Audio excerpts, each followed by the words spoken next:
Bonjour, merci de m'avoir dans votre émission ce matin.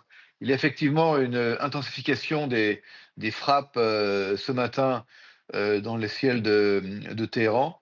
Nous avons frappé des centres militaires qui abritent également des soldats de l'armée iranienne et nous continuons à viser et à cibler tout ce qui est relié à l'appareil militaire, à l'appareil de décision militaire. Et il y a encore de très très nombreuses cibles à traiter, à Téhéran évidemment, mais dans d'autres endroits. Je rappelle que nous parlons ici de raids aériens qui incluent plusieurs centaines d'appareils qui quotidiennement, jour et nuit, font le va-et-vient entre Israël et entre le ciel iranien, et évidemment ceci en coordination totale et étroite avec le commandement de l'armée de l'air américain. Est-ce que, là, on a eu de nombreuses alertes en Israël cette nuit, face à une nouvelle salve de missiles iraniens. Déjà, quelles ont été, les cibles de ces missiles iraniens? Quelles zones, ont été, ciblées? Et est-ce que malgré tout, la situation s'améliore au point de pouvoir peut-être, alléger l'état d'urgence ce midi en Israël?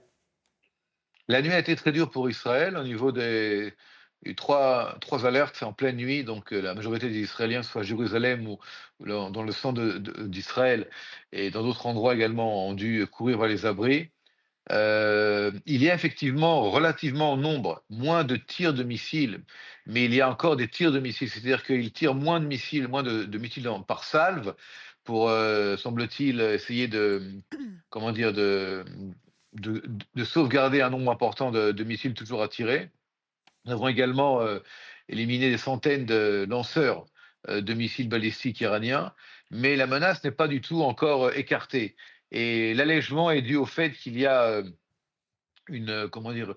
Une obligation également pour le pays d'essayer, malgré la guerre, de tenter de revenir à une situation, je dirais, presque je dis bien, ou plus normale, surtout au niveau de l'économie. Les écoles ne sont pas encore ouvertes, les écoliers, vont, apprendre, par Zoom. Les écoles ne sont pas réouvertes, mais il y a cet allègement, pour permettre, un petit peu de respirer à une population qui est extrêmement, résiliente, mais qui a besoin aussi un petit peu de souffler.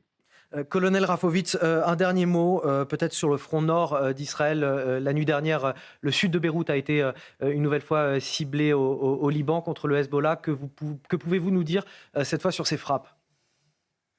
Ce sont des frappes ciblées. Nous avons également ciblé, et éliminé, un membre important du Hamas qui est en fait, qui était, comment dire? Protégé par le Hezbollah. Nous avons des membres également du Djihad islamique, protégés par le Hezbollah. Il faut savoir que le Djihad islamique palestinien, le Hamas, et le Hezbollah sont tous les 3 à la botte de Téhéran, et nous avons également, et continuons également à chercher et à cibler des membres de la force Quds, la force des gardiens de la révolution iranienne, qui sont en fait de facto les commandants et les organisateurs du Hezbollah.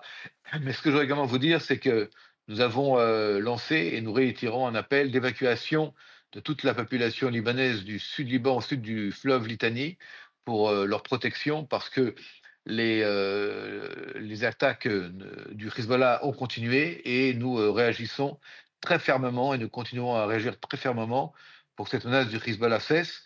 Malheureusement, le Hezbollah utilise la population civile libanaise comme bouclier humain, c'est pas nouveau, mais dans ce cadre-là, nous demandons et nous appelons le plus fort possible à la population libanaise, pardon, d'évacuer vers le nord pour qu'elle ne soit pas prise dans les combats et surtout qu'elle soit en sécurité.